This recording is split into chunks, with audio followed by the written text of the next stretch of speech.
And former Senator representing Kaduna Central Sani joins me now live from Kaduna for more on the political happenings in the state and the emergence of the coalition party. Senator, very warm welcome to Newsnight. First, maybe I should begin with the police ban. How legal is this suspension of political gatherings and people needing approvals for freedom of association? Well, thank you for having me in your program.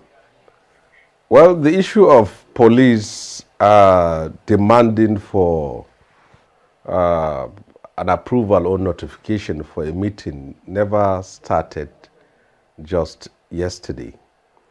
It has been the case since specifically 2015. Many of us who tried to organize political meetings and political gatherings, even when the former governor was on seat, we have been consistently reminded by the police that we needed permit. And if we don't do that, they say they will not guarantee our security. And what has happened at the Enwell Conference Hall with thugs attacking the meeting of the ADC is unfortunate. There is no way someone like me will have endorsed or encouraged acts of thuggery and violence. But a precedent has been set by the former governor when he was in office. First of all, there is a short timeline of this record and history of violence and thuggery in Kaduna State, which he planted the seed when he was a governor of the state. In 2016, we are in an internet age, everybody can Google and verify.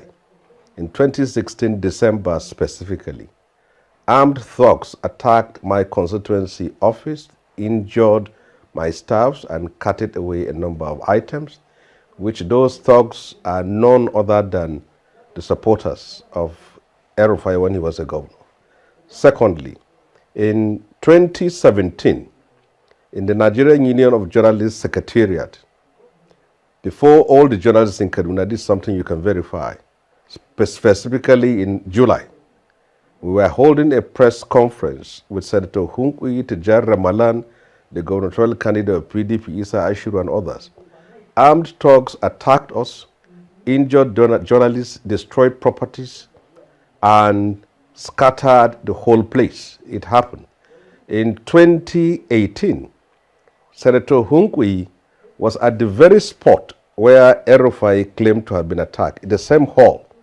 He was organizing a press meeting with his own political supporters. Thugs aligned with the governor and the government of that day attacked that very venue in 2018, which led to the killing of a young man in Badrawa ward in Kaduna State. Now in 2021, you can also verify, armed thugs attacked the Nigerian Labour Congress that were organizing and marching, protesting against the sacked teachers in Kaduna State. An aide to the governor at that time was even boastful of leading those thugs. We live in a social media age, internet age, everything is on record. These four instances I have given you are things for you to ponder. Keep those one aside. During his own government, a bounty was placed on my head for 50 million to shave my hair. Was that not violence? During his own administration too, in place we call Ranchers B Stadium, in the presence of the former chairman of APC, John Ayegu, he ordered that all the three of us should be attacked by people who cannot say for denying him the $350 million loan. Sorry, so if there is thuggery in Kaduna State, I should come in it's here. Been planted, it's been engineered, it's been... Yeah, sorry to, cut you short there because you've given some background to the political violence and thuggery in Kaduna State. So the question people are asking, why the volatile and tempestuous, political situation in Kaduna State? 2027 It's still a long way away. Or is this payback time for the former governor, El-Rufai? Ruben. Christian here, not Ruben. Human life is a very Christian. short. Oh, okay. Christian, sorry. Human life is a very short period of time. Nasir El-Rufai is a man who is 65 years old. One should be blessed at his own age and the opportunity he had in life. You were a DG of BP for 4 years. You were a minister for 4 years. You were a governor for 8 years, and you are 65 years old. And the people who are in Kaduna State government now are either in their mid-40s or early 50s. If God has blessed you to have achieved all these things in life, finish as a governor for 8 years, and then instead of you to go and rest and pray for the person you assisted for him to be in office, rather you are seen to be climbing a bus and raising a flag, still campaigning, quarreling and fighting with people who are young enough to be your children and younger brothers. So when you see a man of 65 at that age who has achieved all the things he wants to achieve in life, still on top of a bus, sweating, passing through a market, raising flag, then you know that something is wrong with such kind of person. The tension in Kaduna State is not caused by anything other than such a man who should be grateful for the Lord that has blessed him to sit down. And he still wants to prove a point. And he cannot prove any point here. His time has passed.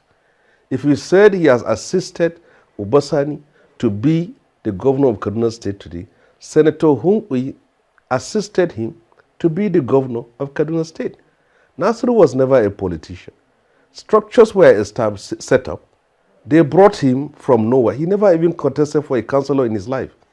Hunqui became his DG, made him a governor of Kaduna State. He demolished the house of Hunqui. He sent talks after Hunqui. So if he said Oba has betrayed him, he also betrayed Hunqui. For me, I think the problem is that for such kind of person, he should understand that his time has gone. The election that just took place, this by-election, is an indication that this is not his time. He lost in Zaria. He lost in the central part of Kaduna.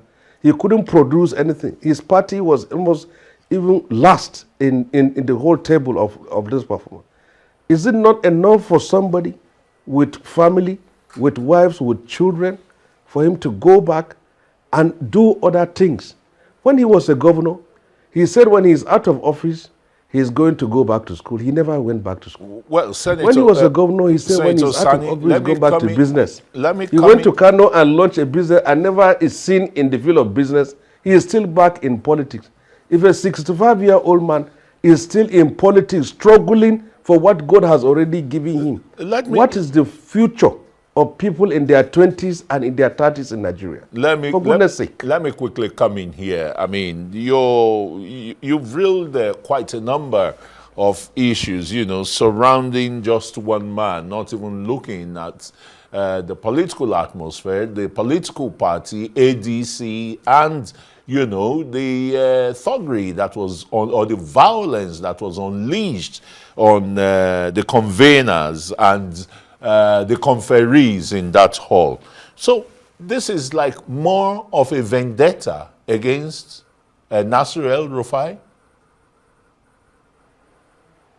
Well, it is Nasir himself, when he was campaigning with Sani. He said Sani will do everything he has been doing.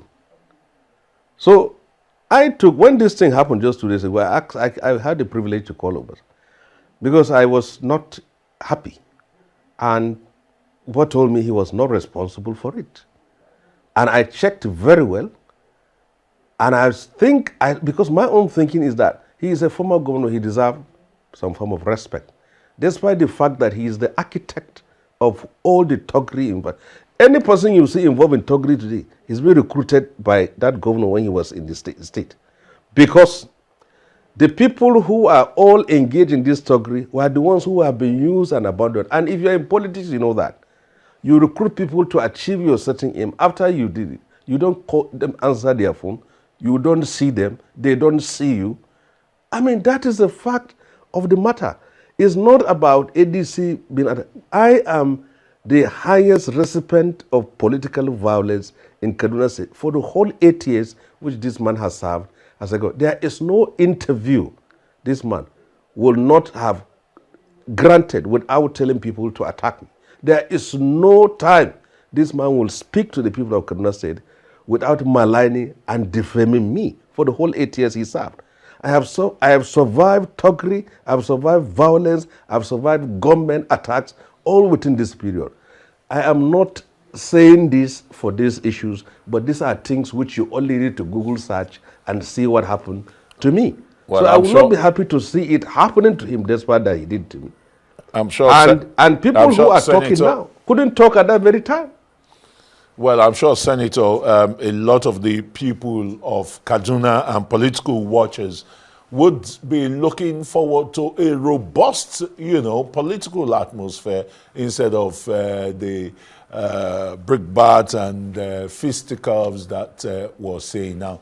Thanks so very much. Senator Sani is a senator that represented Kaduna Central in the 9th Assembly.